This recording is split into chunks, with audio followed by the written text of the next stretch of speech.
تو اسے صبح اور شام کو 60 مسکینوں کو کھانا کھلائے، تب ایک روزے کا کفارہ ادا ہوگا۔ روزے کی صورت میں اگر درمیان میں ایک دن بھی ٹوٹ گیا تو اب 60 روزہ رکھے، پہلے کے روزے معصوب یعنی شمار نہیں ہوں گے، اگرچہ 59 رکھ چکا تھا۔ اگرچہ بیماری وغیرہ کسی عذر کے سبب ٹوٹا ہو، مگر عورت کو ہیج آ جائے تو ہیج کی وجہ سے جتنے ناگے ہوئے وہ ناگے نہیں شمار کیے جائیں گے، یعنی عورت کو جو دن آتے ہیں مہینے میں تو وہ دن بیچ میں شمار نہیں کیے جائیں گے، اور باقی ان کو یعنی ان کا ایسا نہیں ہے کہ وہ بیچ میں چھوٹ گئے تو گنتی دوبارہ سے کرنی پڑے گی، عورتوں کے لیے چھوٹ ہے۔ پہلے روزے اور ہیج کے بعد والے دونوں مل کر 60 ہو جائے، کفارہ ادا ہو جائے گا۔ روزہ و دیگر مسائل کی تفصیل جاننے کے لیے فتاوی رضویہ شریف، بہار شریعت وغیرہ کا مطالعہ کریں۔ تراویح کا بیان۔ پیارے اسلامی بھائیو، اللہ کے پیارے محبوب صلی اللہ تعالی علیہ وسلم نے ارشاد فرمایا، رمضان میری امت کا مہینہ ہے۔ اس حدیث کی ایک تشریح یہ بھی ہے کہ رمضان اللہ تعالیٰ نے میری امت کو اس لیے عطا فرمایا ہے تاکہ وہ اس میں خوب خوب عبادت کرے اور رضائے الہی حاصل کریں، دن میں روزہ رکھیں، رات میں نوافل ادا کریں، قرآن مقدس کی تلاوت کریں، اللہ عز و جل کی راہ میں اپنا مال خرچ کریں، غریبوں، یتیموں اور مسکینوں کی مدد کر کے اللہ کی رحمتوں کے حقدار بن جائیں۔ چونکہ پورا سال مذکورہ بالا اعمال ایک مشکل امر ہے، اس لیے اللہ تعالیٰ نے مسلمانوں کو ایک ایسا مہینہ عطا فرمایا کہ کم از کم مسلمان اس مہینے میں اللہ تعالیٰ کی عبادت کر خصوصی توجہ دے۔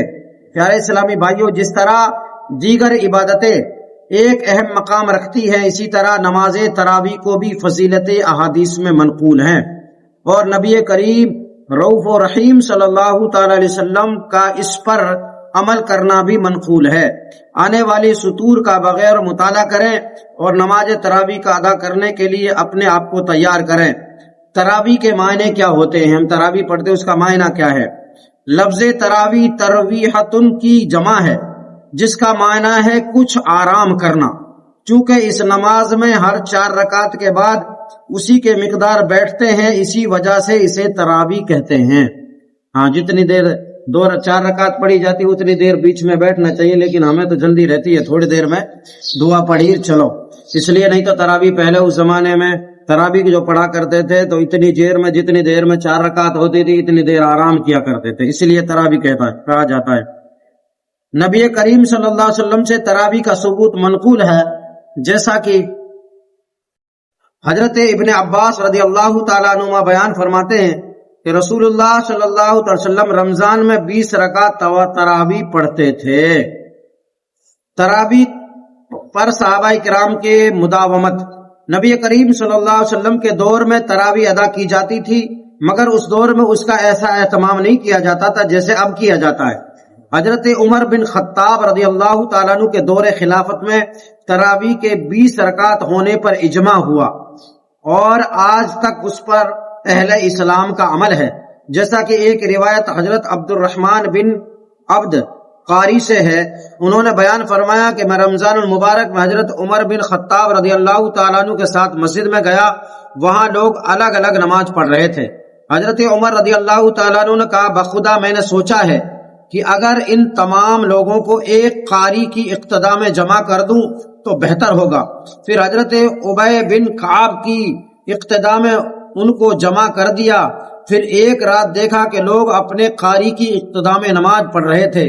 حضرت عمر رضی اللہ تعالیٰ نے فرمایا، یہ اچھی بدعت ہے، اور لوگ تراویح اول وقت میں پڑھتے تھے۔